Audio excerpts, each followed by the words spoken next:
black girl gave up her meal for lost little girl. Then a millionaire's helicopter came to her home. The afternoon sun beat down mercilessly on the streets of Birmingham, Alabama, as 15-year-old Jasmine Walker counted the crumpled dollar bills in her palm for the third time. $4.75. It had taken her 2 weeks of collecting recyclable bottles and cans from around the neighborhood to save this much. Her stomach had been growling since yesterday evening when she had given her dinner portion to her little brother Marcus, who was recovering from the flu. Today, she would finally buy herself a proper meal from the food truck that parked near Jefferson Park every Saturday. The smell of fried chicken and cornbread had been calling to her all morning, making her mouth water as she walked the 1.5 miles from her grandmother's tiny apartment to the park. Jefferson Park was alive with weekend energy that day. Families spread colorful blankets on the grass for picnics while children ran around the playground, their laughter mixing with the distant sound of a jazz band practicing near the gazebo. Jasmine walked purposefully toward the bright yellow food truck, already imagining the taste of the chicken sandwich she had been dreaming about for days. But as she approached the vendor, a sound made her stop in her tracks. It was the unmistakable sound of a child crying, not the angry tears of a tantrum, but the frightened, desperate sobs of someone who was truly scared. Jasmine turned her head, scanning the crowded park until she spotted the source. There, sitting alone on a bench near the fountain, was a small girl who could not have been more than 5 years old. She wore a pristine white dress with tiny pink flowers embroidered on the collar, and her blonde curls were held back with a velvet ribbon that probably cost more than all the money Jasmine had saved. The child's face was red and streaked with tears as she looked around frantically, clearly searching for someone who was not there. Jasmine hesitated for a moment, looking between the food truck and the crying child. Several adults walked past the little girl, some glancing at her with concern but none stopping to help. Maybe they assumed her parents were nearby, or perhaps they simply did not want to get involved. But something in the child's desperate cries pulled at Jasmine's heart. She had been lost once when she was 6 years old at a crowded festival, and she still remembered the terror of not being able to find her mother in the sea of strangers. Making her decision, Jasmine walked over to the bench and knelt down in front of the little girl, careful not to startle her. "Hey there, sweetie," she said in the softest voice she could manage. "My name is Jasmine. What's your name?" The little girl hiccuped through her tears and whispered, "Sophie. I can't find my mommy. We were getting ice cream and then I saw a butterfly and I followed it, and now I don't know where she is." Fresh tears spilled down Sophie's cheeks as she spoke. Jasmine gently took one of Sophie's small hands in hers. "It's okay, Sophie. We're going to find your mommy together, all right? Can you tell me what she looks like?"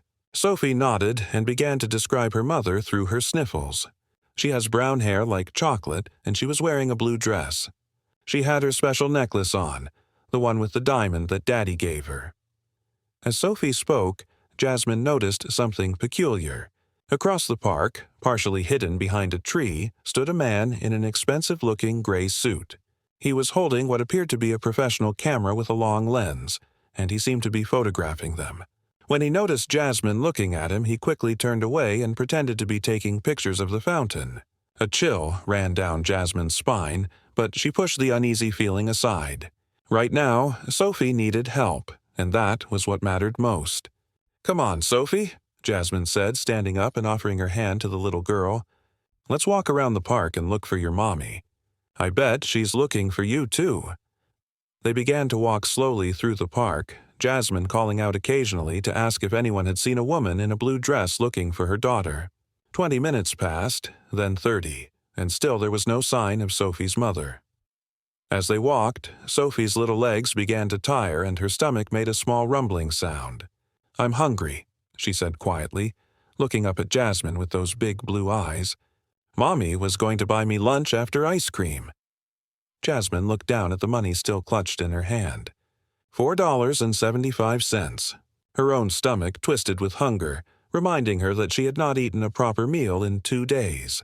But looking at Sophie's tear-stained face and tired eyes, Jasmine knew what she had to do. "How about we get you something to eat while we keep looking for your mom?" she suggested, leading Sophie toward the food truck. At the truck, Jasmine ordered a chicken sandwich and a small juice box, watching as her hard-earned money disappeared into the vendor's cash box. She handed the food to Sophie, who began eating gratefully, some color returning to her pale cheeks. As Sophie ate, Jasmine noticed the man in the suit again, this time talking on his phone while still watching them. There was also a woman now, dressed in an elegant pantsuit, who seemed to be taking notes in a small leather notebook. Just as Sophie finished the last bite of her sandwich, a woman's frantic voice cut through the park noise. "Sophie, Sophie, where are you?" A tall, elegant woman in a flowing blue dress came running toward them, her designer heels clicking against the pavement.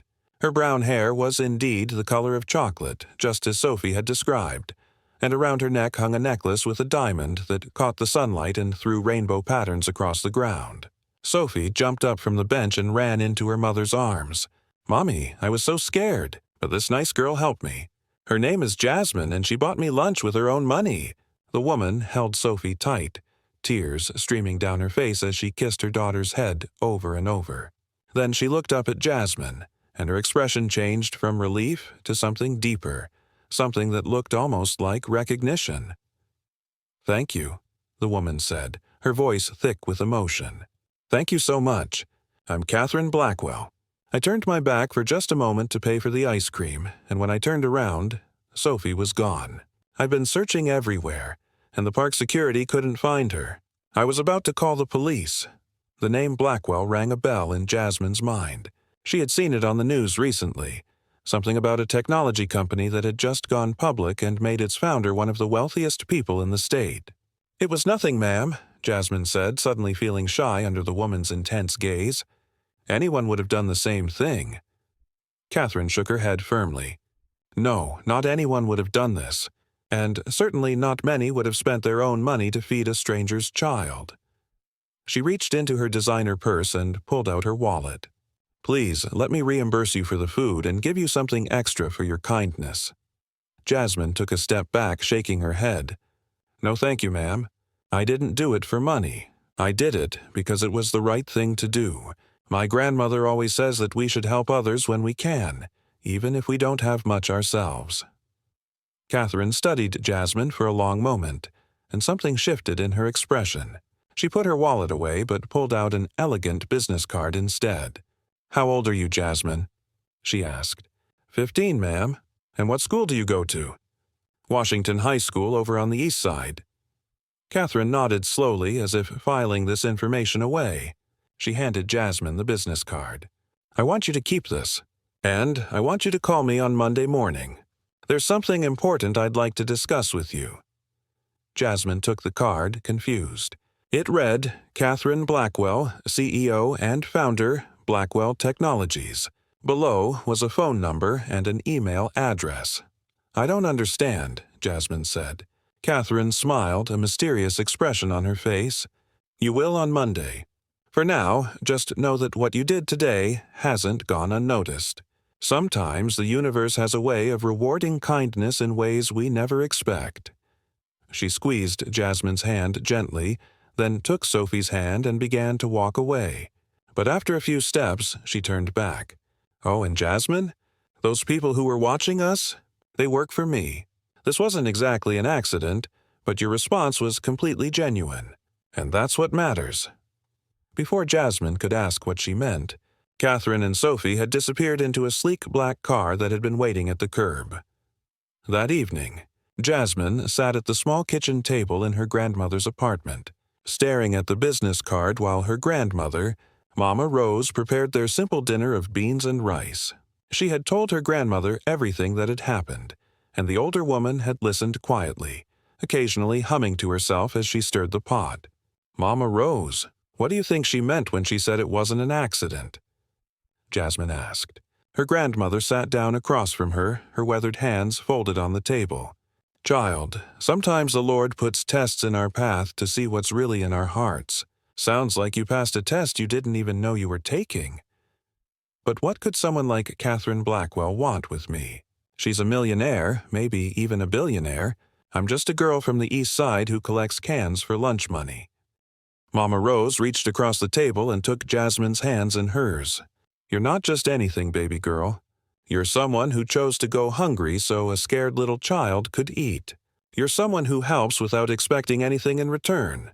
That's rarer than all the money in the world, and smart people like this Blackwell woman, they recognize that. That night, Jasmine could hardly sleep. She kept wondering what Monday would bring, what Catherine Blackwell could possibly want to discuss with her. She thought about the man with the camera, the woman taking notes. Had the whole thing really been some kind of test? And if so, what exactly had she been tested for? Monday morning came faster than expected. Jasmine woke up early, put on her best clothes, which were just her least faded jeans and a clean white shirt, and borrowed Mama Rose's phone to make the call. Her hands shook slightly as she dialed the number on the card. The phone rang twice before a professional voice answered. Blackwell Technologies Executive Office. How may I direct your call? Hello. My name is Jasmine Walker. Miss Blackwell asked me to call her this morning. There was a pause. Then the voice became noticeably warmer. Of course, Miss Walker. Miss Blackwell has been expecting your call. Please hold for just a moment. The hold music lasted only a few seconds before Catherine's voice came on the line.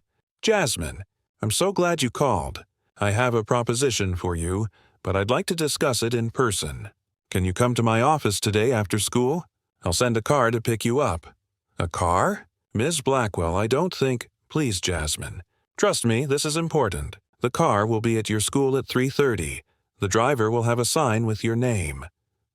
Before Jasmine could protest further, Catherine had given her the address and ended the call, leaving Jasmine staring at the phone in bewilderment. The day at school passed in a blur. Jasmine could barely concentrate on her classes, her mind constantly wandering to what awaited her that afternoon. When the final bell rang, she walked outside to find a gleaming black town car waiting at the curb, a uniformed driver holding a sign with her name. Some of her classmates stared and whispered as she climbed into the car, but Jasmine was too nervous to care about their curiosity. The drive took them from the modest neighborhoods of the East Side through downtown and into the gleaming business district where Blackwell Technologies occupied the top 10 floors of a 40-story glass tower. The driver escorted her through a marble lobby that seemed to sparkle under crystal chandeliers, into an elevator that whisked them up to the executive floor. Catherine Blackwell's office was unlike anything Jasmine had ever seen. Floor-to-ceiling windows offered a panoramic view of the city, and the furniture looked like it belonged in a museum. But what caught Jasmine's attention most were the photographs covering one wall. They were all of young people, dozens of them, standing in caps and gowns or wearing white coats or holding various awards and certificates. "Those are my kids," Catherine said, entering the office with a warm smile. "Not biological kids, but young people I've had the privilege of helping over the years." She gestured for Jasmine to sit in one of the plush chairs across from her desk. "Jasmine, I'm going to be direct with you because I believe you deserve honesty. What happened on Saturday was indeed a test, though Sophie really did wander off, which scared me more than I care to admit. For the past year, my foundation has been looking for exceptional young people to support. But we don't just look at grades or test scores. We look at character." She pulled out a folder and placed it on the desk between them. "We've been watching you for a while now, Jasmine. Your teachers speak highly of you. You maintain excellent grades despite working to help support your family. You tutor younger students for free. You helped organize the food drive at your church last Christmas. And on Saturday, when faced with a choice between your own needs and helping a stranger, you chose compassion without hesitation." Jasmine felt overwhelmed. "You've been watching me?" Catherine nodded. "Not in a creepy way, I promise. But when we consider investing in someone's future, we do our research. And Jasmine, I want to invest in your future." She opened the folder and pulled out a document. "This is a full scholarship to any university of your choice.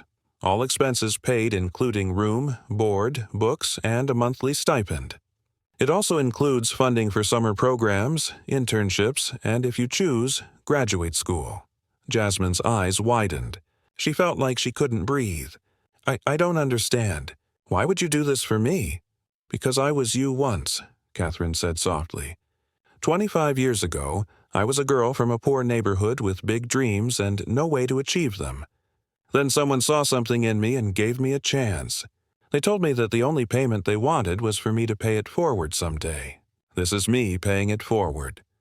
Tears were streaming down Jasmine's face now. "Ms. Blackwell, I don't know what to say." "Say yes," Catherine said with a smile. "But there's more. I also want to offer you a part-time job at my company, starting immediately. You'd work here after school 3 days a week, learning about business and technology. The pay is $20 an hour. $20 an hour. Jasmine couldn't even fathom that amount of money. That was more than Mama Rose made cleaning offices overnight. And, Catherine continued, I've already spoken to your grandmother. She was quite insistent that any help you receive should be earned, not given. So this isn't charity, Jasmine. This is an investment in someone who has already proven their worth through their actions. What would I have to do? Jasmine asked, still trying to process everything. Excel, Catherine said simply. Work hard, maintain your grades, and continue being the person you already are. Use the opportunities given to you to build a future not just for yourself, but for others. Because that's what leaders do. They lift as they climb. The next few weeks were a whirlwind of change. Jasmine started working at Blackwell Technologies, where she discovered she had a natural aptitude for coding and design. Catherine personally mentored her, teaching her not just about business but about leadership, responsibility, and using privilege to create opportunities for others. The scholarship meant Jasmine could stop worrying about how to pay for college and focus entirely on her studies. Her grades, already good, became exceptional. She joined the robotics club, the debate team, and started a coding workshop for elementary school kids in her neighborhood. But the biggest surprise came 6 months later, on a Saturday morning when the entire neighborhood woke up to the sound of a helicopter landing in the empty lot near Jasmine's apartment building. Jasmine and Mama Rose rushed outside along with what seemed like everyone else on their block. The helicopter door opened and out stepped Catherine Blackwell, but she wasn't alone. With her were several other people in business suits, a news crew, and the mayor of Birmingham. "What's happening?" Jasmine asked, completely bewildered. Catherine smiled and gestured to the empty lot. "This is happening. The Jasmine Walker Community Center and Technology Lab. We're breaking ground next month." Jasmine's legs nearly gave out. "What?" "A community center for this neighborhood with a state-of-the-art computer lab, tutoring rooms, and after-school programs. All free for local residents. And, Jasmine, we want you to be on the Youth Advisory Board, helping to design programs that will actually help kids in this community." The crowd around them burst into applause. Mama Rose was crying, holding her hands over her heart. The mayor stepped forward with a microphone and the news cameras started rolling, but Jasmine barely heard any of it. She was thinking about that moment in the park when she had given up her meal for a little lost girl, never imagining that single act of kindness would ripple outward into something this big. Catherine pulled her aside as the mayor was speaking. "You know, Sophie asks about you all the time. She calls you her guardian angel. She insisted on being here today." She pointed to the helicopter where Sophie was waving excitedly from the window. "She wanted to tell you something." Sophie ran over and hugged Jasmine tight. "Thank you for being kind to me when I was scared," she said. "Mommy says kindness is like planting seeds. You planted a seed that day, and now look what's growing." As Jasmine looked around at her neighbors' excited faces, at the plans for the community center, at the future spreading out before her full of possibilities she had never dared to dream of, she understood something profound. The title of her story, Black Girl Gave Up Her Meal for Lost Little Girl, Then a Millionaire's Helicopter Came to Her Home, wasn't just about the dramatic ending.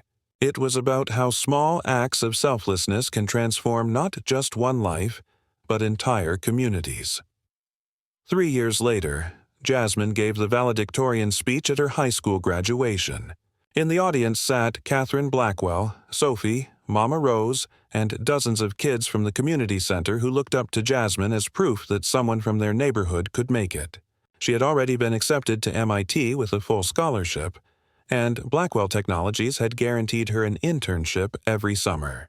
But more importantly, she had started her own foundation, collecting donations to provide meals for hungry students at schools across the city.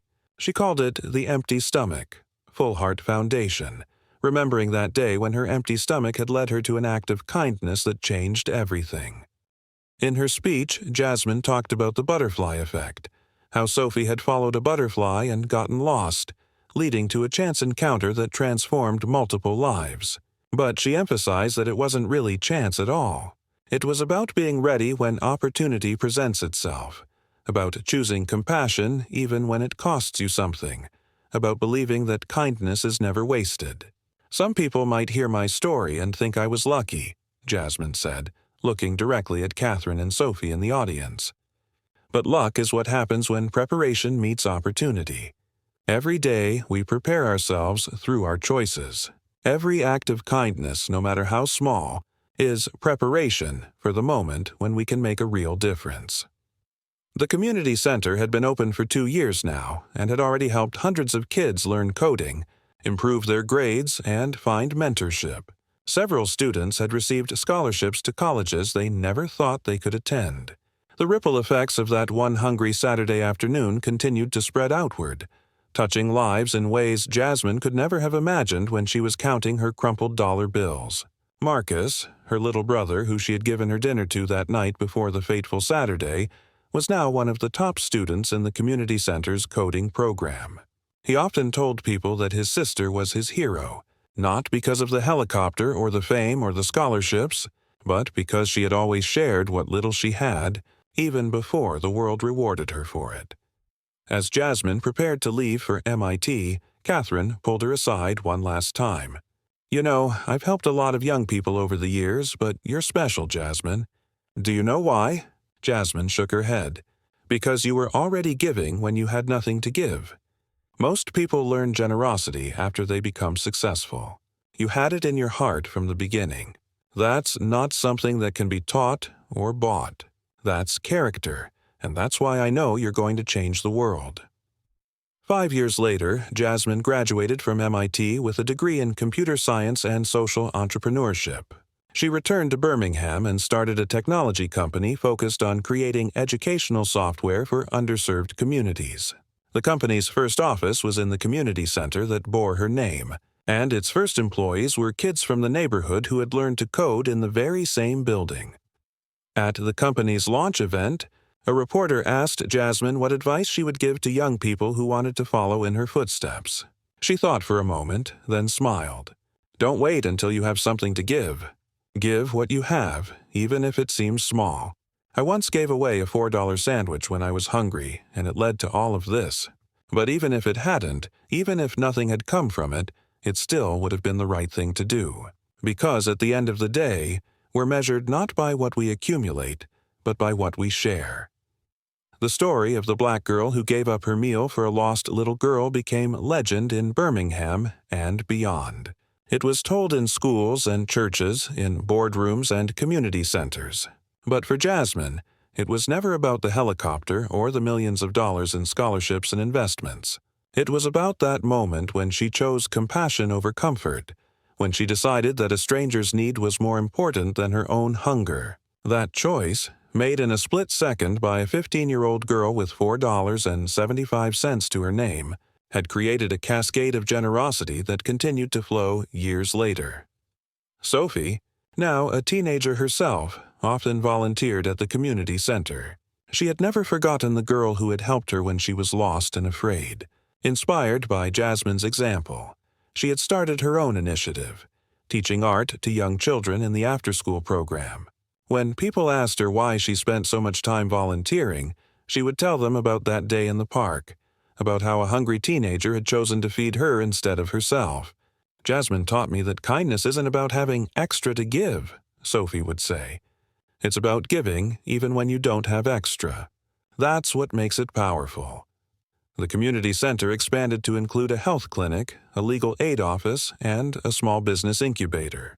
Each addition was funded by the success of Jasmine's company and the network of supporters that Catherine Blackwell had helped her build. But the heart of it all remained the same, the belief that one person's compassion could ignite change that spreads far beyond what anyone could imagine. Mama Rose, now in her 70s, still lived in the same apartment, though Jasmine had tried many times to move her somewhere nicer.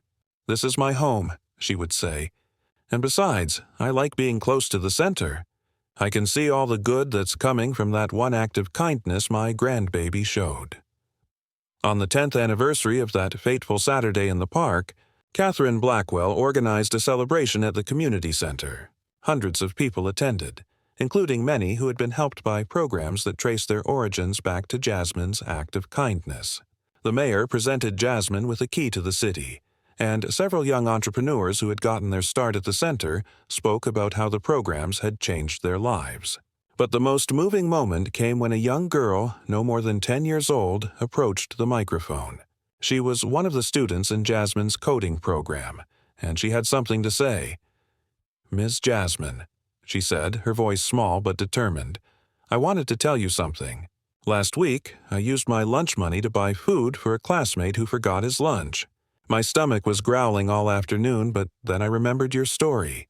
I remembered that being hungry for one day is nothing compared to the good feeling of helping someone else. And you know what? The next day, that boy's mom sent me a thank you note and a gift card for $20. But even if she hadn't, I would do it again, because you taught us that kindness comes back to you in ways you can't expect." The room erupted in applause, but Jasmine was crying too hard to speak. This was what it was all about. Not the recognition or the success, but passing on the spirit of generosity to the next generation. The title of her story, "Black Girl Gave Up Her Meal for Lost Little Girl, Then a Millionaire's Helicopter Came to Her Home," had become more than just her story. It had become a reminder to everyone that extraordinary things can grow from ordinary acts of kindness. As the celebration continued, Jasmine stood looking out the window of the community center at the neighborhood where she had grown up. The empty lot where the helicopter had landed was now a playground where children played every day.